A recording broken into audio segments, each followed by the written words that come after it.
The following podcast will contain spoilers for all aired episodes in HBO's Game of Thrones and all published books in George R.R. Martin's A Song of Ice and Fire series. I've never seen an episode of Downton Abbey, but that seems like what Downton Abbey is like to me. Downton Arby's. Downton Abbey. I want to watch that show. I would watch that show. Downton Arby's. Lord and Lady Jamocha Shake.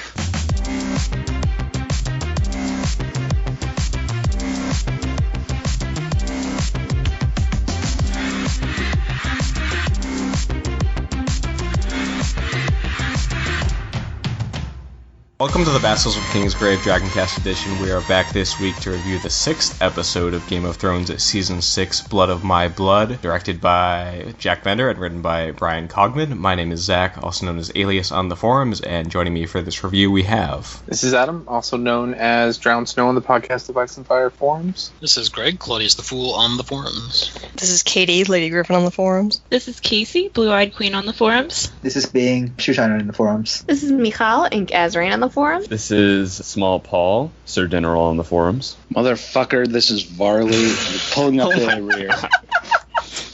That is right. We have Matt in the back. Back again to review the 6th episode. Another episode, as we're getting accustomed to, full of reveals that we don't necessarily expect, though I think a good amount of us expected the big one in this case. But yeah, so what did you guys make of this episode? What did you think? Starting with you, Adam, how many lemon cakes would you give Blood of My Blood? I give this, I don't know, like 4 Cold Hands Benjamin. Yeah.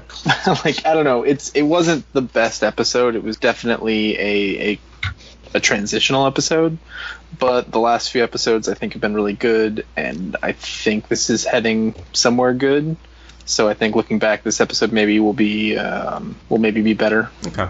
And Greg, your thoughts? I definitely liked it better than last week. Still, I don't know what number to give it. I'll give this like a instead of a All right, from we're advancing. But yeah. The only thing I really couldn't stand was that all the trailers, like we've been led to believe there was going to be some, clash between the Faith Militant and the Tyrells or the Lannisters, and it all just fizzled out. I didn't expect it, and it was refreshing that I didn't know what the hell was happening, like the characters didn't, but I wanted to see that. I expected the crowd to come in and just have some sort of, melee going on, but nothing happened, and that was really disappointing for me. But no one died this episode, and we at the Game of Thrones viewers expect carnage. We want death and destruction and blood, right? All those whites died. You don't think of all those whites dying a second time, how terrifying it must be to die a second death? That doesn't count? I guess not. I guess I wasn't counting it. It was insensitive of me. I'm sorry. Sorry to all you whites out there. You fucking second deather.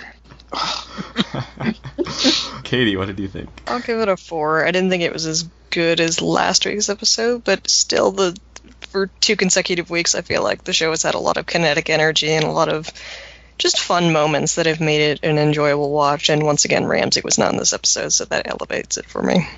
Yeah. Casey, what did you think? I gave it 4 lemon cakes. I thought it was really good, especially for a setup episode for the most part. There wasn't too much craziness going on. The points off I give it 4 was for Dany scene, basically. I thought it was a little bit it's like a redo of the last episode we had. Like they just did another dramatic thing, and all right. And then my other nitpick, or not really nitpick, but other thing was I felt like Hornhill was basically pointless in a way. Like, not that the scene wasn't good, because I thought it was awesome. I loved it. I enjoyed all of it. But I felt like if they're just going to leave together again, why did we go? Why did we spend so much money on those actors and the scenery? Renting that place. Yeah. Yeah, they had that huge castle. Obviously, that wasn't CGI. Huge. That wasn't CGI, right, guys? Like, that's a real location. Yeah. Yeah, so we cannot tell it's serious.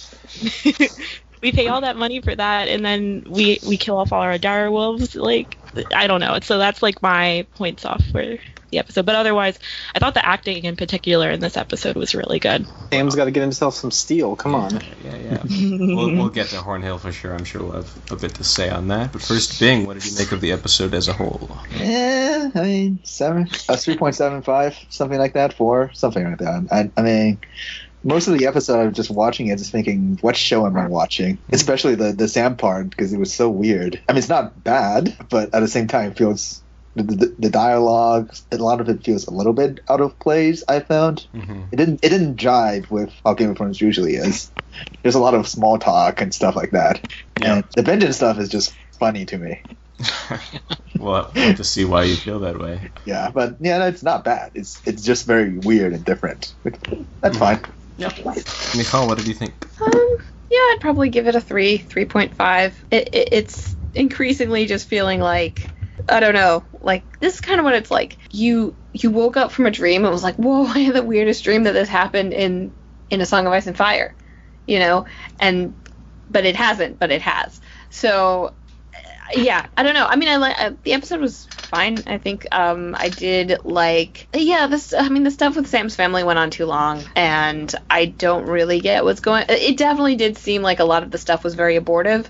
Like Sam finally gets to his family, and then he leaves, and then we're gonna have this major confrontation in King's Landing, and then we don't. And I do take some points off just for Mira having the shittiest life ever, and then still apologizing to Bran.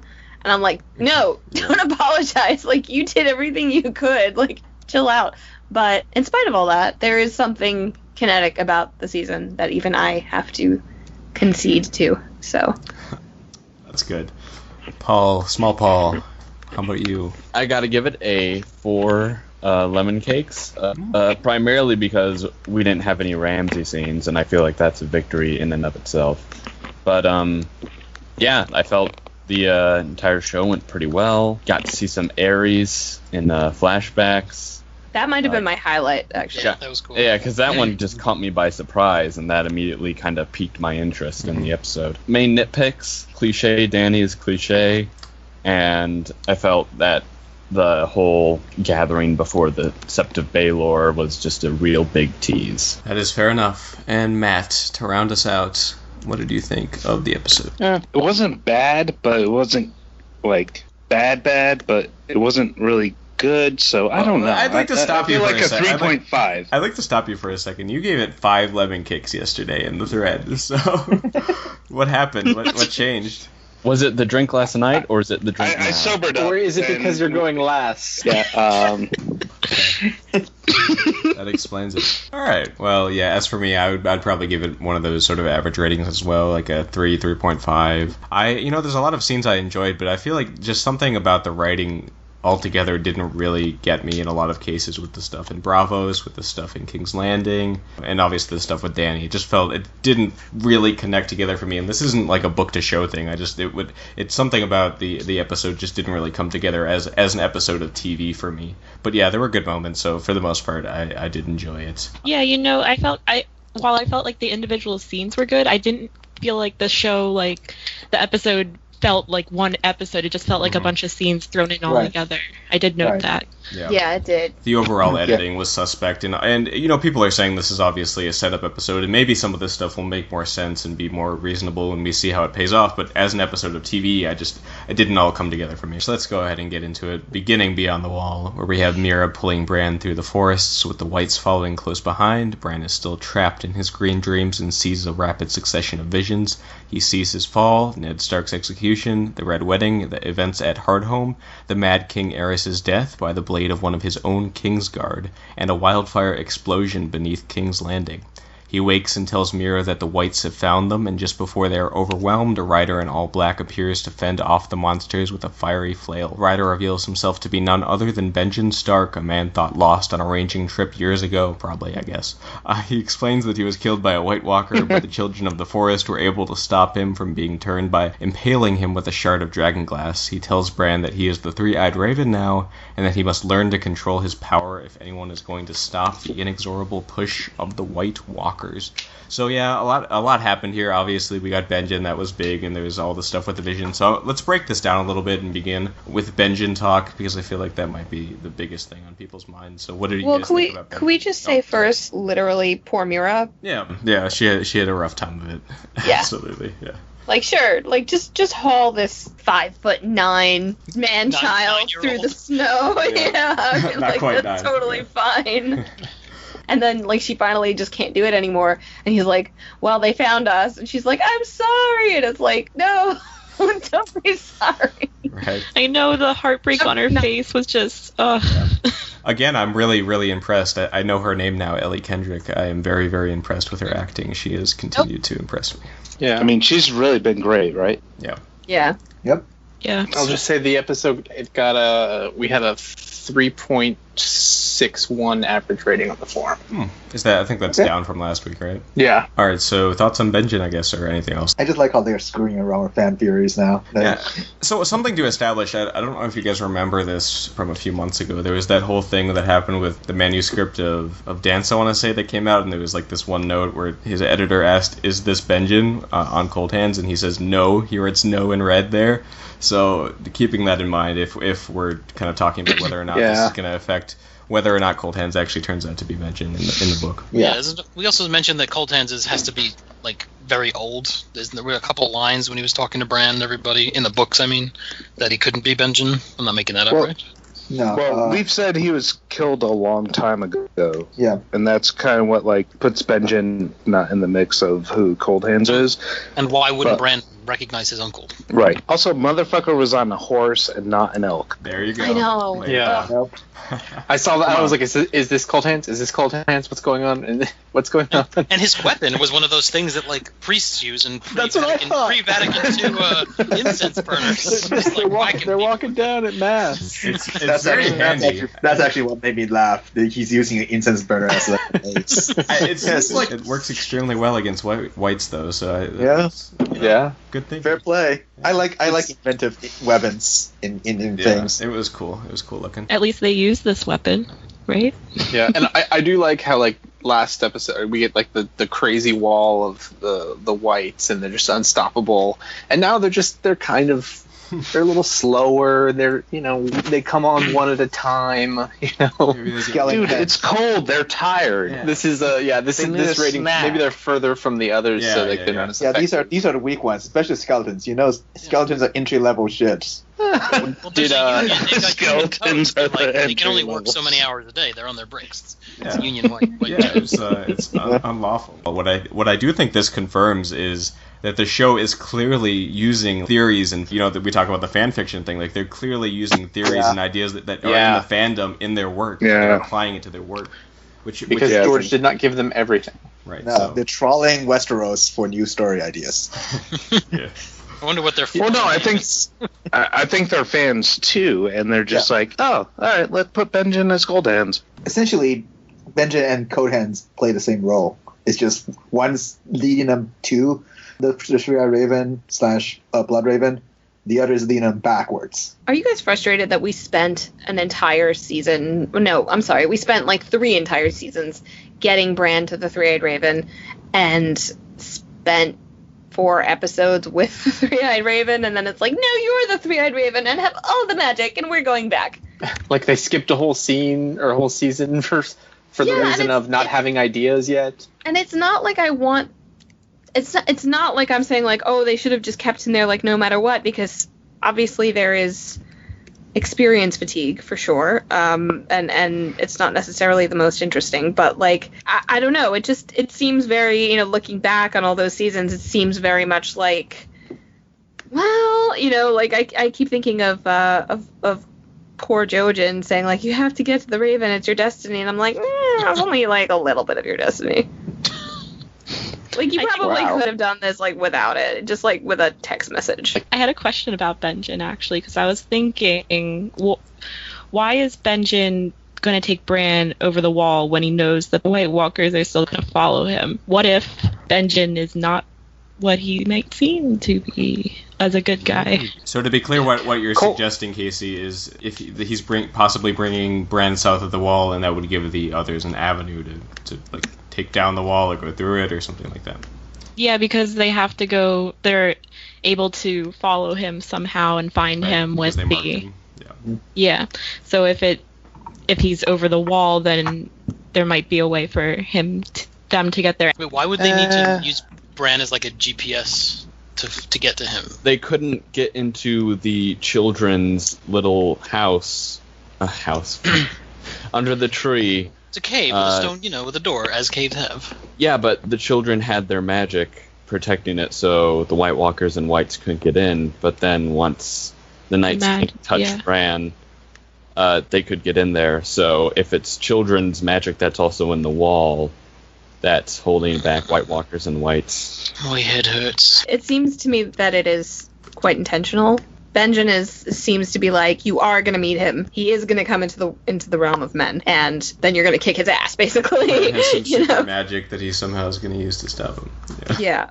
And Bran's like, I'm nauseous from visions. So speaking of things that make Bran nauseous, we are going to talk, I guess, a little bit about the visions. Two big highlights, kind of intertwined, I guess, are the new thing with Aerys in the throne room saying, burn them all. And we see very quick shots of actually a Kingsguard killing him. Obviously, it's probably Jaime. We also see wildfire exploding beneath King's Landing, and I thought this was interesting because this wouldn't have happened in the past, would it? Because they stopped it. So is this possibly the future? Yeah, I was seeing that going around from the inside the episode. They specifically say like this is Bran basically getting a download of the past events. So it makes me inclined to think no, but maybe one of the caches burnt or something. Yeah, I'm inclined to think that. Yeah. I thought the whole point of his burn them all was like it's telling Bran how to defeat the others. It's like to burn them all. Not that they know that already. Do it. But like they did emphasize. No, hold the door. That. Hold the door. Yeah, burn them all. Hold the door. That's why Aerys was mad. Oh, so Aerys isn't mad. He's just trying to communicate to Bran. Yes. Yeah. And Jaime just killed him for no reason. Let's not get into that now. The last important piece we get here is obviously this notion that the Three-Eyed Raven is like a title or a power or like a vessel thing that is passed on from person to person. Yeah, mantle. And it's now Bran, and I think one of the showrunners said in the thing that essentially, like, he's not just Bran now. He is a spirit of the Three-Eyed Raven in him, and it's going to influence his personality. Because Bran had such a distinct personality before. Right? True. Right? No, I was watching Inside the Episode again, and they were like, and Bran's completely shocked that Mira's there and he's awake, and I'm like, what? What the fuck are you guys talking about? He doesn't even look like any emotion at all. Which is fine. I mean, like, for me, I read it like, gee, I just woke up from the craziest dream. You know, like, I get that he's kind of confused at what's going on, but it didn't come across as some, like, radical change in his personality. It's true. Yeah. I feel like sometimes and this is not actually a comment on Jack Bender, but, like, it reminds me of Stannis in season, like, the past, like, 2 seasons. Stephen Delane did an interview recently where he was like, yeah, I had no idea what the fuck was going on. Like, I was just, like, I just showed up and, like, said these lines and whatever. And you can tell, when there's definitely a certain, like, depth to the performance that is just not there. That I think probably was there in season 2. And I'm wondering if, like, they're just being really vague to Isaac Hempstead-Wright and not telling him enough. So, any last thoughts on Beyond the Wall business before we move on? Alrighty. Loved it. Let's go. Yep. So let's go to Hornhill then, the next piece we get, where Sam, Gilly, and Little Sam arrive at the magnificent Hornhill. Very beautiful. Sam warns Gilly not to mention she is a wildling because Randall Tarley hates wildlings and everything else except his cool sword. They are met by Sam's mother and sister, who takes them in with open arms and helps Gilly adjust to her new circumstance. At dinner, Randall Tarley stays silent for a while, but takes the first opportunity to insult Sam for all the deficiencies he sees in his son. Gilly defends Sam and explains that he killed a Thenn and even a White Walker. Thoroughly unconvinced, Randall seizes onto the information that Gilly came from north of the wall. Disgusted, Lord Tarley tells Sam to leave at first light. Sam is ready to leave on his own, but changes his mind, and in a fit of courage, takes Gilly, Little Sam, and the Valyrian steel sword Heartsbane with him as he flees the castle. Why does Randall Tarley hate wildlings? Do they have any reason to hate wildlings? Yeah. Like I said, I think He just hates everyone. Yeah. Because they're criminals, and he hates criminals. I like the actor. That was fun. Yeah. He was expecting very Dickon Randall. to be like Dickon was. I thought he was actually nice to Sam. I mean, he didn't believe Sam that he killed a White Walker, but he wasn't like the asshole that we were, Dick on. that I was expecting. Less of a dick on it. Yeah, this was very surreal. It was just a very normal domestic scene. I mean, even if Randall Tarley is awful, his wife seems hip to it. She stood up to him. The children were nice. It was like, it was so normal that it just felt strange. It was like, what kind of show is this? But I do want to say that I thought Gilly was awesome. Yeah. Right, she cleans up nice. I mean, they're all good people. That's not what she meant. Who thought like Hornhill was that big? That is that's absurd. freaking Hornhill. What the hell does Highgarden look like? Yeah. It looked more like the Golden House of Nero, right, Greg? He's the Golden Palace of Nero. No, it was the Golden Oh my House. It was God. the Golden House. I'll challenge you on that. Don't do It it. depends on which translation you're reading. $1,000. Domus can be read several different ways. Yeah, true. I thought that this this scene went on way too long. I was kind of like zoning out. Oh, and then I zoned back in. I was like, oh, we're still just talking at dinner. Like, Was the sister's name Tarla? Is her name Tarla Tarly? Tala. He called her Tarla, didn't he? Tala. No, he said Tala, but with a British accent. Oh, Tala. I like Tarla. Still. I did like the mom and sister. I thought they were delightful, and I was Yeah. really happy to see them be good people. But whatever, that dinner just went on for ages, and then like it went on for ages before, Randall starts talking, and then it goes on for ages with him insulting Sam, and it's like, we get it. Like It's Sam so was going awkward, into stop. like he was like rocking back and forth, and not like he was going into serious post-traumatic stress. Yeah, that was terrible. Yeah, and it's like I thought I was never gonna have to deal with that again, but that was pretty awful to watch. And all the time we just want him to be like, "I killed a fucking White Walker, shut the fuck up, Dickon, until you're Yeah. hunting your stags." And you get why he had to leave now, but it seems like his family is fine. Like if he had just, if he could have somehow been like, I'm gonna go to another great house and just wait for my dad to die. I don't know. Like he probably would have been okay. So 2 points.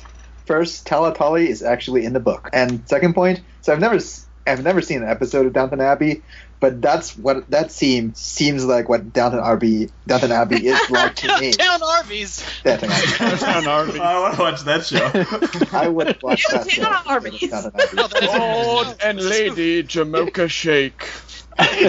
Upstairs, downstairs, top. Given his position, he's pretty fancy. Yeah. And that actor did play a lord in Downton Abbey, the guy who played Aha. Varley. And he really played Lord Tarly fucking awesome. He was a dick. So do you guys think that Sam taking Heartsbane, I don't know how to feel Was about awesome. Yes. it. It was awesome, but it was also like, is he going to come back? Like, is Tarly going to come after them? Is he going He to... has to, right? Dude, Sam was like, come at me, bro. Like, if you want this sword back. I thought the whole time, I was like, this is where Sam dies. Yeah, right? If he just runs off with the sword and we never hear about it again, that would be terrible writing. That'd be awful. Especially I if he feel like- goes to the Citadel to train. Yeah, I feel like he can't go to the Citadel to train anymore. Yeah, me neither. You show up and Dad's gonna be like, "Hey, you stole something from me," and he's not gonna be happy. So I don't think he can be going to the Citadel because he basically told Gilly, "Where you go, I go." So he's probably going off to do his own thing. He's leaving one way or the other, I think. well, he's going back to the wall probably, Because right? the only reason Yeah. to take the sword would be to use it against the White Walkers, right? So Exactly. That was a long Yeah. trip. What's he gonna do when he gets back to Castle Black? Just be like, hey, so you know how I was supposed to get a maester? Well, I didn't, but I got a cool sword. No, And Yeah, John fair. is dead and then came alive and Yeah, he's John's like, left hey, and you know he's how I not was like not supposed to die? commander Well, anymore? yeah, Yeah. he's like, you gave me this money to live for a few years. I just bought a maester and brought him instead. Yeah, Lord Commander Tullet will gladly take one more Valyrian sword of the wall. He'll be happy to have him back. But I think I always felt that Lars. him going to Old Town was pointless because even in the book, like he'll never. It's going to be done before he has time to actually be a maester. Yeah. And so I think that he's sent there either because George was going to do the time jump or just so that we have POV to show us certain things. well, yeah, I And think there's something in the Citadel in the book. yeah, I don't think that he'll go to the Citadel either. Maybe he'll pick up a maester or something like that on the way. But like you say, Adam, it never, even in the book, it never felt like this was actually going to come to fruition in like a full way where he becomes a full-blown maester because it would just take so long. It's not, we don't have that kind of time. I got a link. I'll make it into a ring. Get out of here.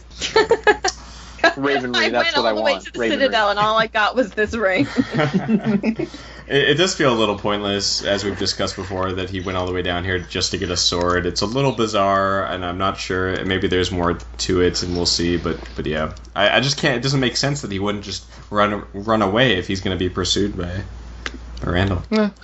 Maybe he goes to the Luke Skywalker DeVry Institute of Jedi training. Maybe he will. Yeah. So, any other thoughts on Hornhill before we move on? I like the Tarly's helmets. Just saying. I like that design. Yeah. Congrats to the actress who plays Gilly for getting out of the costume that she's worn since season 2. The piece I didn't really understand about that whole sequence was, so they talk about how even Gilly hunts beyond the wall before Randall makes a stink about her being a wildling, and then he only seizes onto it when they explain that they went back from the north of the wall. But why couldn't she just be with them north of the wall, having come from the south? And that seems to be what the implication was when they were just talking about hunting, but all of a sudden she's a wildling to him. I didn't really get that. Why would they have her with them? Why would they take a woman north of the wall? Well, but they specifically say that earlier before he freaks out, is what I'm saying. And he didn't have an issue with it, talking about hunting, and all of a sudden, for some reason, it's a problem. But yeah, not a big deal. It just was weird that he suddenly got mad about it. I was like, okay, so she was a northern girl who was kidnapped by wildlings. And they were there's ways to make excuses, and maybe that's what Sam wanted her to do. She wanted to be honest about it. And she's not gonna lie, Something that's cool about Gilly is that, like, her son is her father's child. Her son is her half-brother, and she, like, there's so much horror in her life that's kind of just innate, that she's existed with, and she's like, we don't get to see her be, like, a really strong character a lot, but I appreciated that it was, like, she's just totally unflappable because she's, like, what's going to scare her now? So much, yeah. I had a horrible thought because the Iron Islands are getting their 1,000 ships probably next week. And, 1,000 tiny, tiny ships. Yeah, and maybe he doesn't go to Old Town if he's trying to throw them off the trail and go somewhere else to get a ship, but is it possible that, they get overtaken by the Iron Fleet? Oh, maybe. That's possible, I guess. But I don't know. Where does that plotline go? It feels like another dead end, but yeah. Yeah, we'll see, I guess. We'll see. Let's go to another plot that I feel is a dead end in Braavos, where Arya returns to watch the Braavosi mummers at their work and sees a rendition of Joffrey's poisoning and Tywin's crossbowing. She sneaks backstage and poisons the rum, but is stopped before she can leave by Lady Crane. The two discuss acting and putting on false faces. Arya changes her mind in the last minute and rushes in to stop the woman from drinking the poison, and warns her that the actress playing Sansa wants her dead. The waif witnesses her failure and reports to Jaqen as Arya goes to retrieve the needle from its hiding place. Jaqen is displeased and gives the waif permission to deal with Arya so long as she doesn't suffer. How is she going to get out of this? Right. Because she's Arya. Back to the house, or I assume she was, like, hiding out in a sewer somewhere, but she didn't actually go back there, did she? I think she did. Yeah, that's what I thought, she went back there. I think she's picking her ground. I think that, Arya is aware that the waif is coming after her and is whatever. Arya gets whatever she wants. So, you think? There's no doubt in my mind that she'll be fine. Although I did like the theory. Did you float this, Casey? That maybe the waif, like, takes Arya's face and... Yes. Which I think would actually be really cool.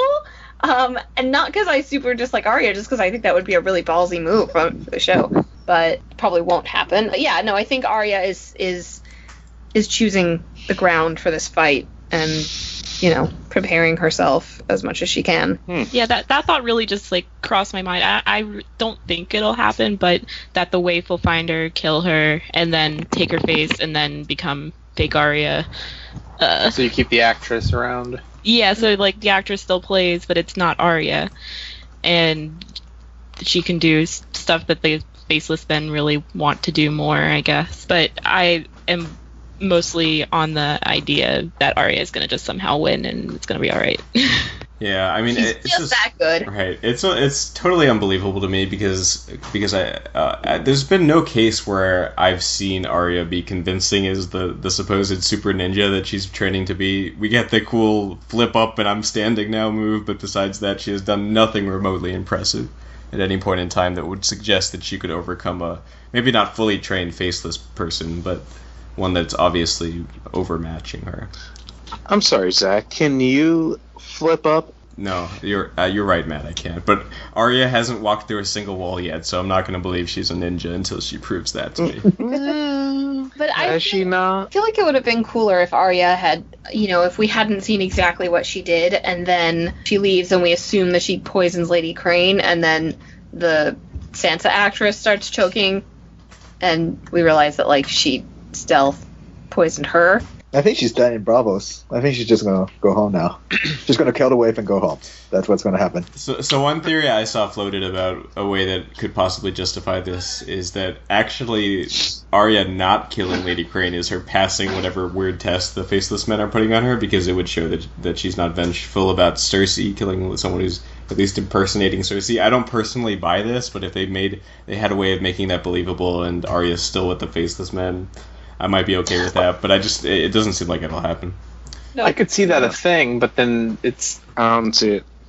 Absolutely not. It seems pretty clear that Jaken's would just be like, sad. okay, go kill her. Like, I mean, he didn't expressly say that, but he seemed kind of like really disappointed, more than like saying, "Don't, I'll make sure it doesn't hurt." He was just sort of like, well, she had potential. Oh well. Yeah. She had potential, not that we ever really acted like it, but we sort of did because we let her do whatever she wanted. But this is just a very complicated plot line. That was strange. Yeah, it never made sense that the Faceless Men are all that the show postures them to be, basically all-seeing. They can detect any lie, and it's just so weird. If Arya was always never complicit, she always, she hid Needle, and she never really bought into the whole thing. Why did they not flush her out? Like, why did they just keep letting her do stuff? It never really made sense. All right, so...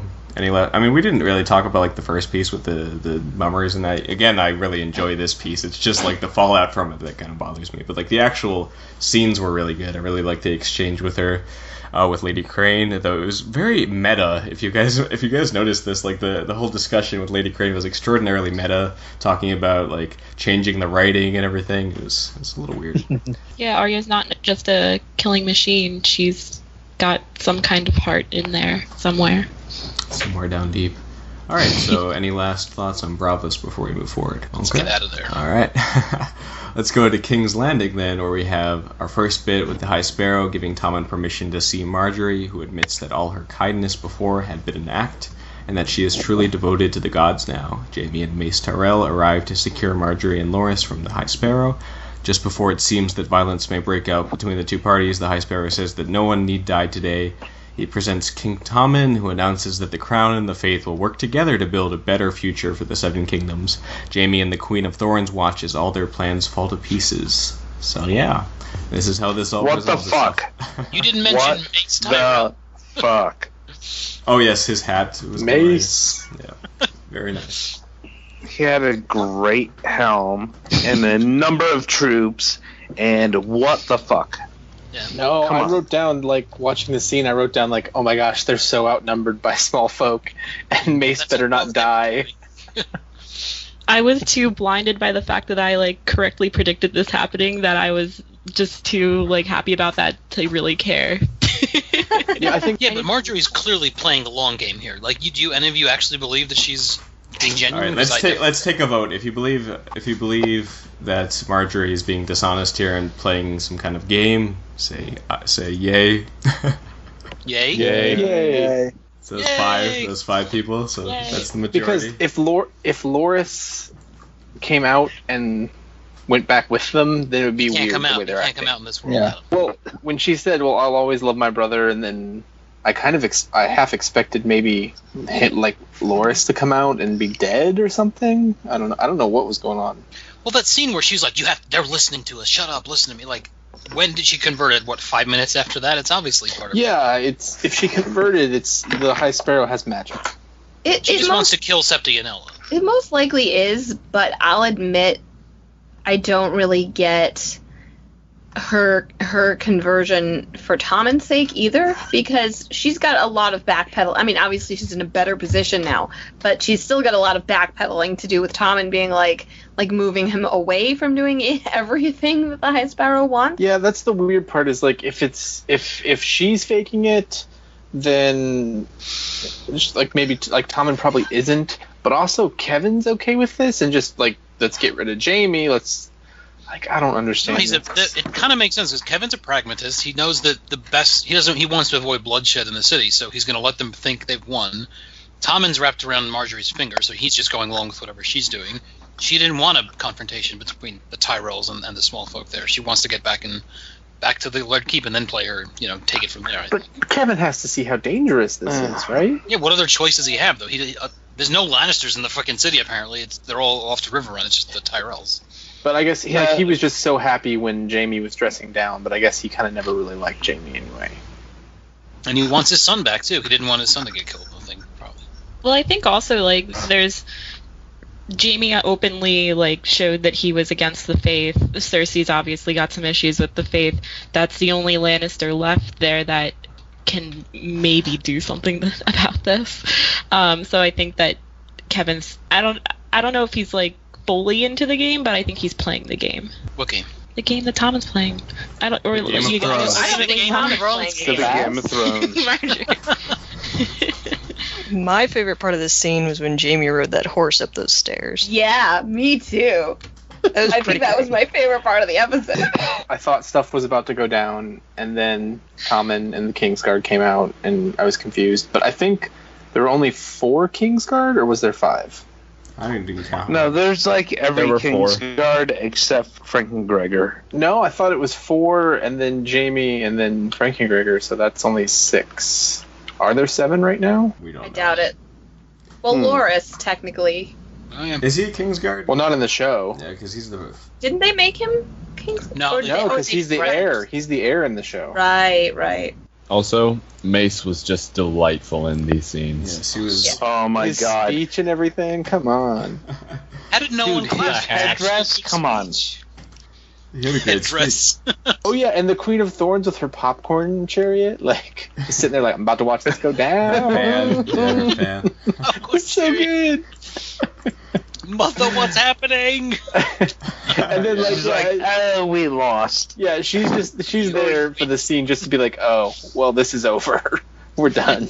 The High Sparrow's look confirms that he's up to something like not holy at all, I think. So it's funny because I'm also, like, as boring as I kind of think the scene ultimately turns out to be, part of me likes it because I like that it is something political and that they were just kind of outmatched.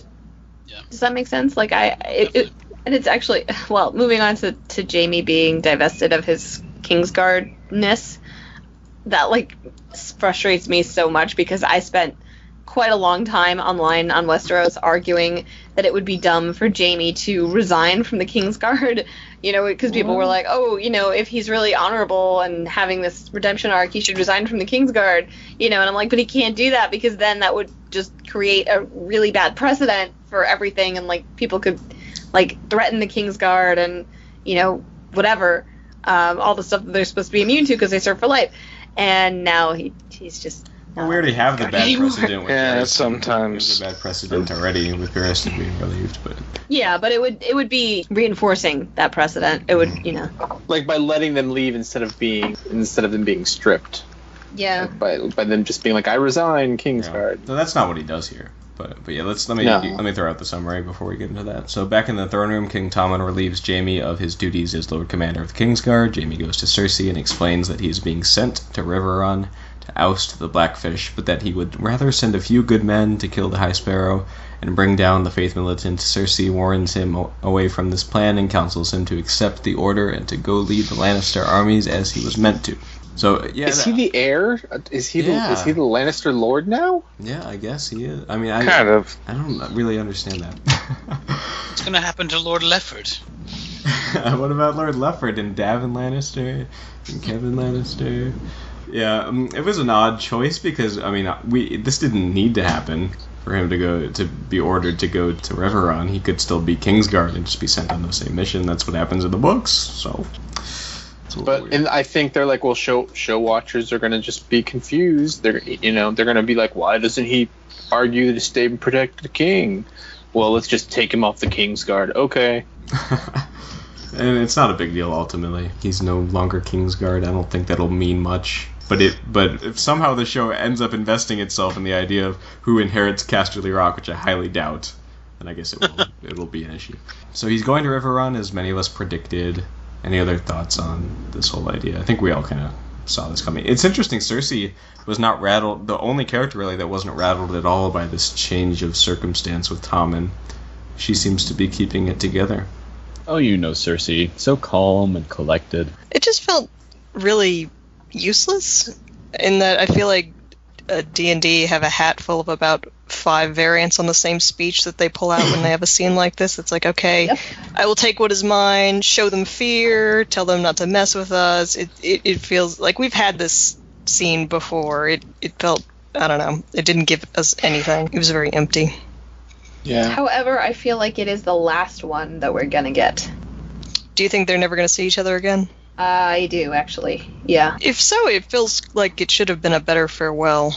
Or if they do see each other again, it's going to be like literally everything is lost, nothing to do, hopeless, terrible type of reunion, not a productive reunion. Because I don't know. I mean, maybe I'm getting too meta on this, but like honestly, Cersei saying like my trial's in the bag made me go like, well, clearly then it's not, and and Jaime being very concerned about that and like, wanting to stay for that purpose.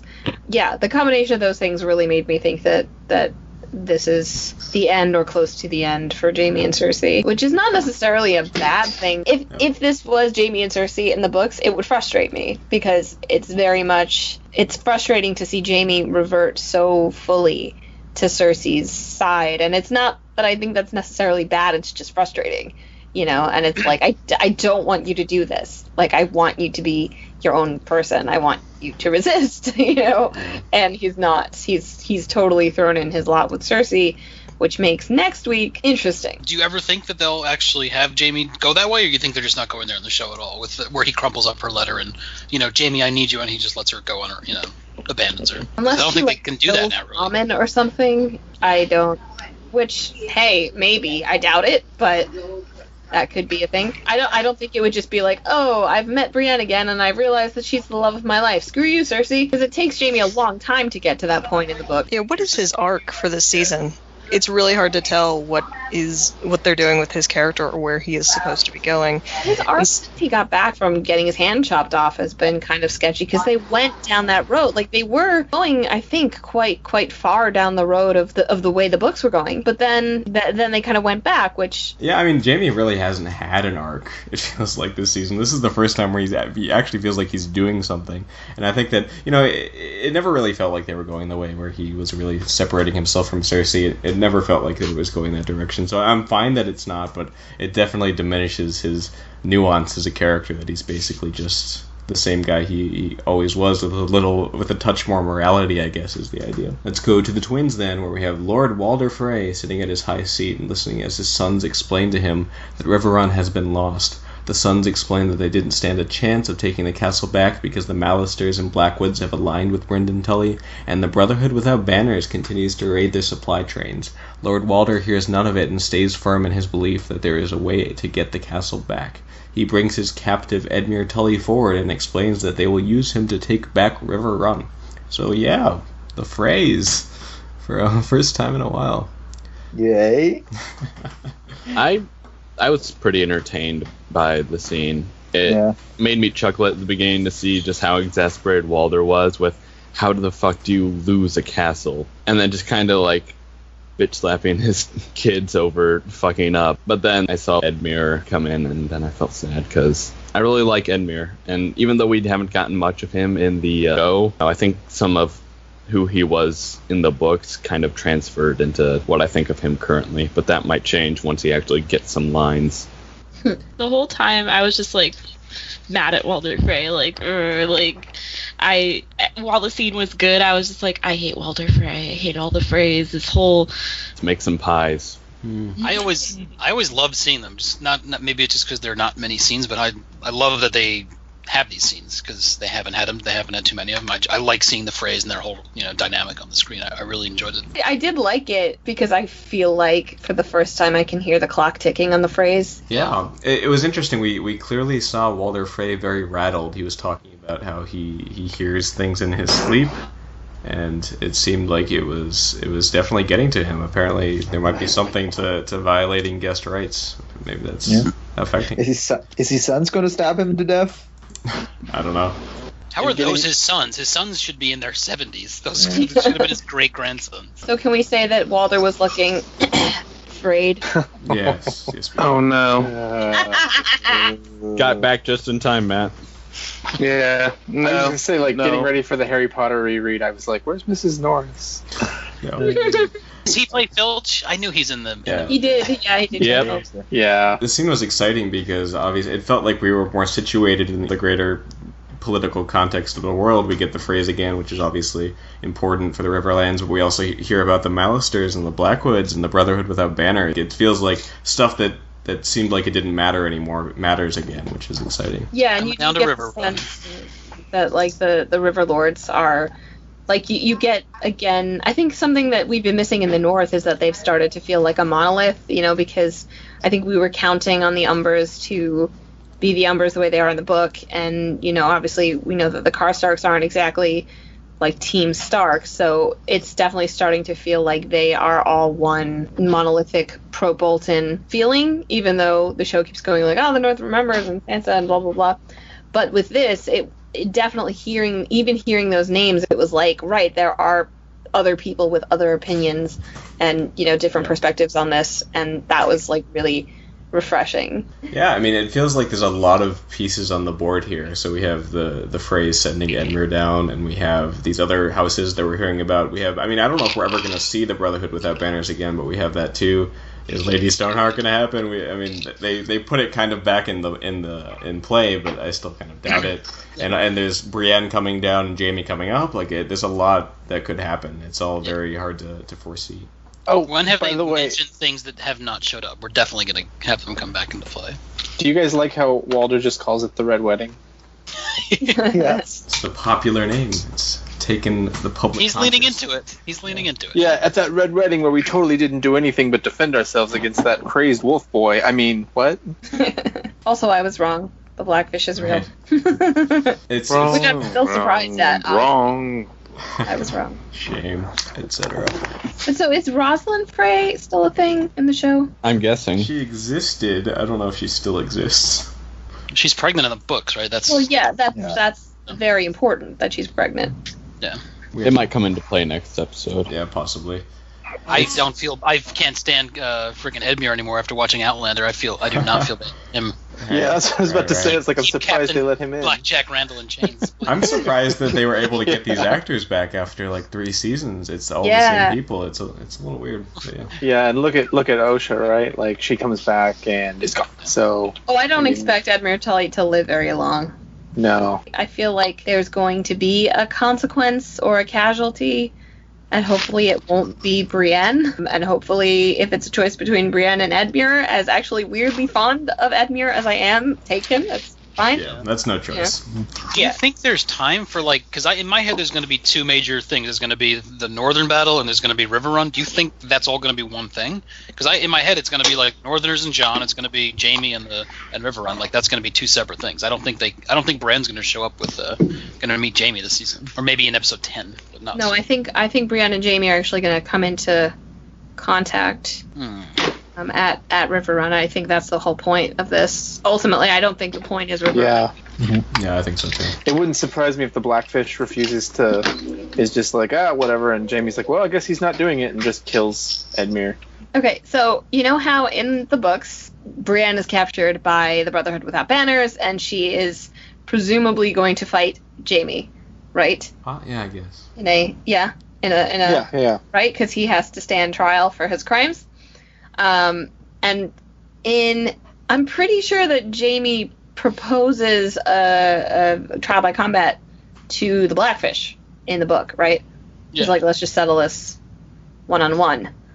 So I feel No, it's like the other way around. The Blackfish suggested, and Jaime says no, right? Is that what happens? No. No, I don't think so. It's Jaime who. Because the Blackfish doesn't care. He's like, I'm just saying. It's been like, so long. Cut that out. Yeah. Right. It's too late. Shame. No, but now I think that especially since Brienne is like there with a beeline for the Blackfish, I wonder if that might happen. Yeah, I could see that happening.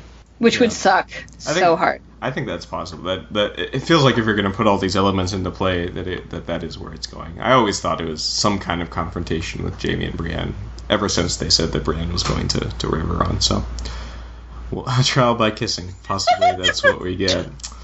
We'll see. Well, I just want to start singing like, Brienne, at last we see each other plain. Oh yeah.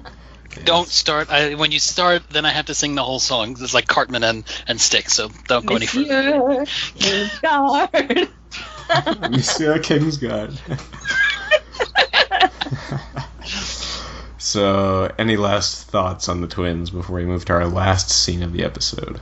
Let's go then to our last piece in the Dothraki Sea, where Daenerys begins to make plans for how she could transport her armies to Westeros and asks Daario how many ships it would take.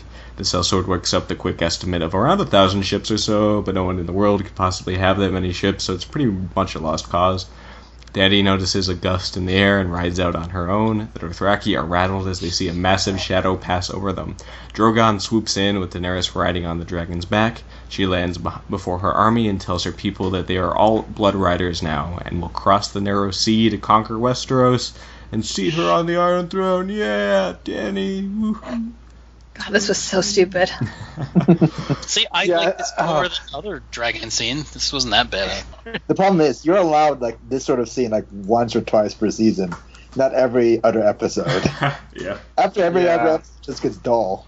Or It was also just like, episode. why now? Like, why did she do that? Like, they're literally just like randomly there. She's like, you know what? It's time for an inspiring speech.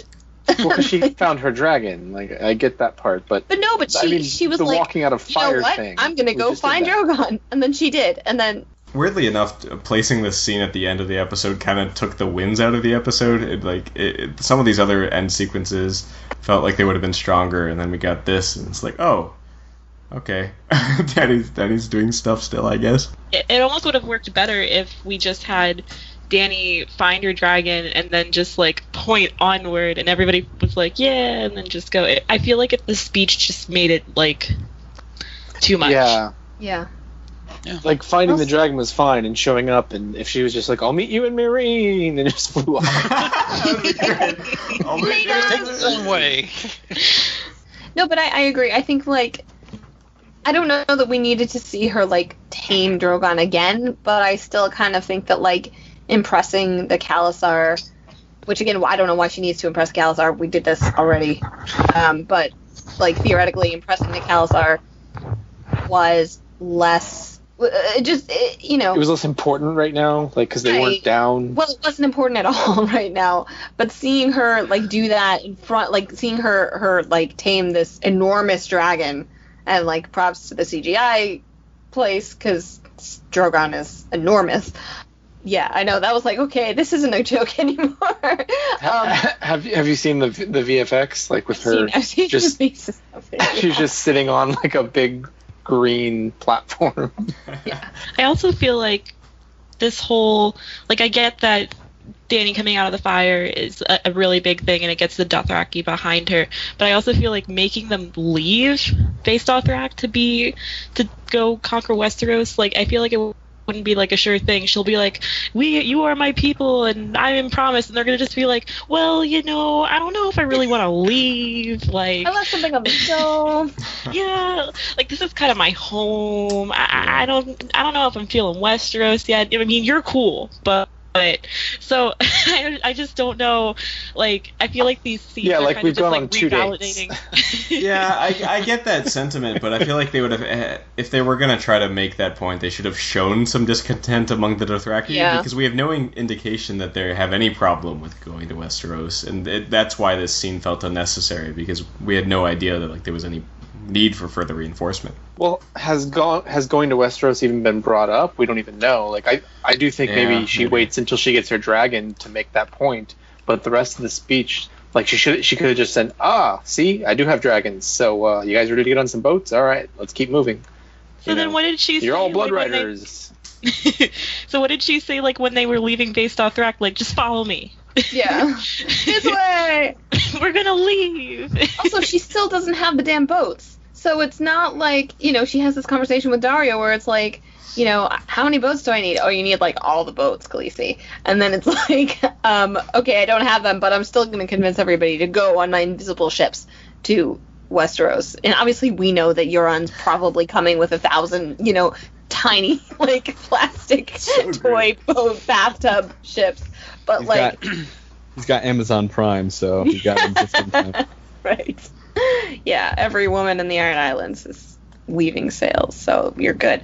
But no, I just, the whole thing was strange to me. Like, I have to give this season props for the most part. Like, last season, there were really a lot of times where it was just like, I don't understand the point of this scene.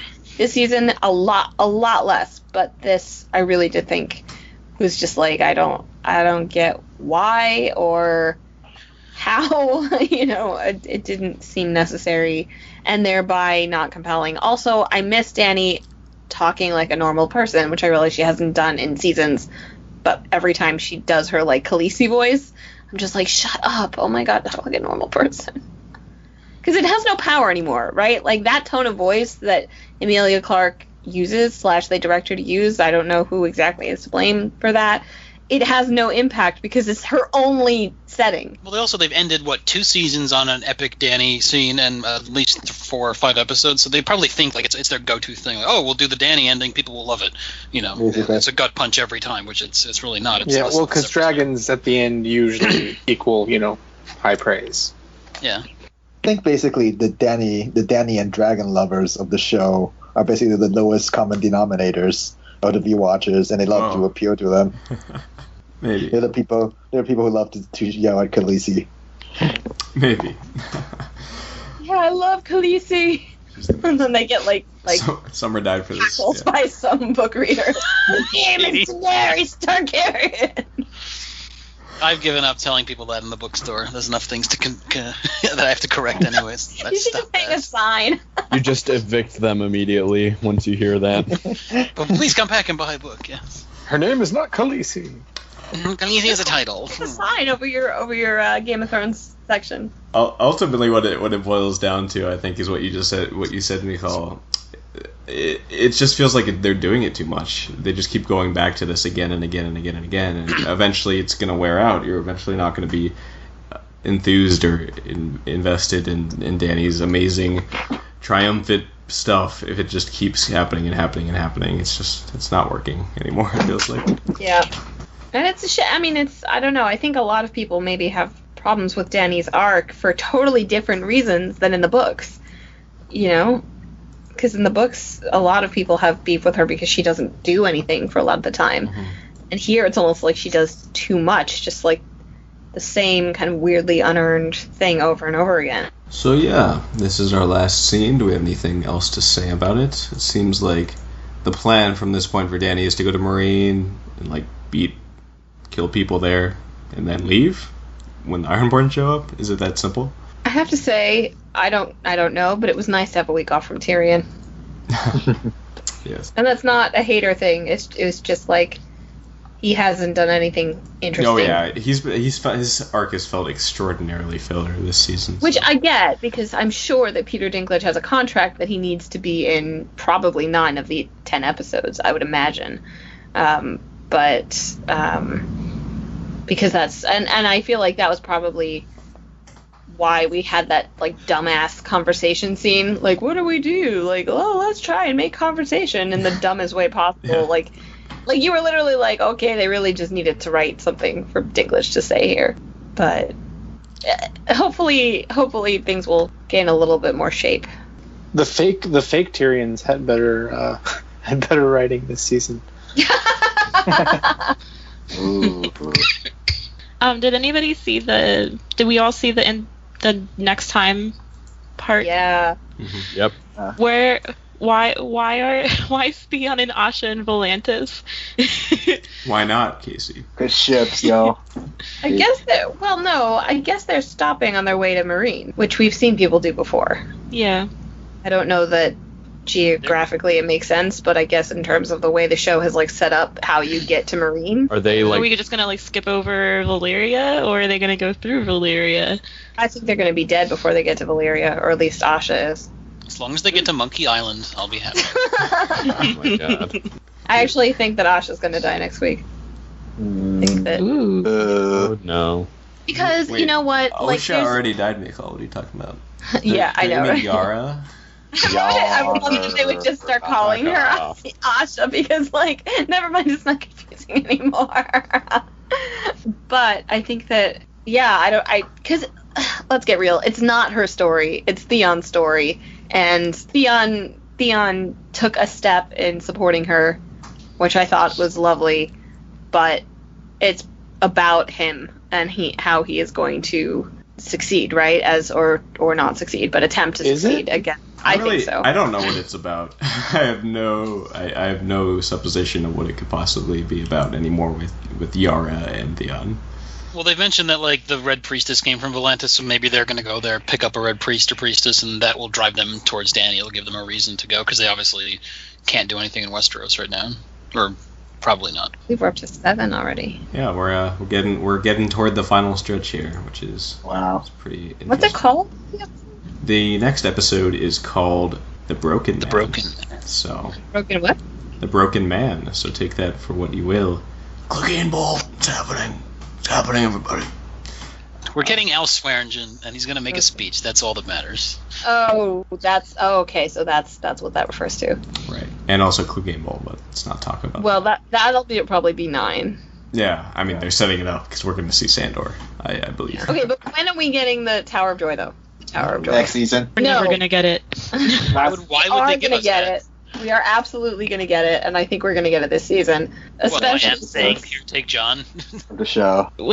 We might get some of it, but I don't think like there's going to be an actual reveal. I think it's still going to be. I think they're going to do it this year, and I also think we're probably going to see more of the Jaime Aerys stuff, possibly tied into each other, because they wouldn't have just shot some random bro on a throne. Well, actually.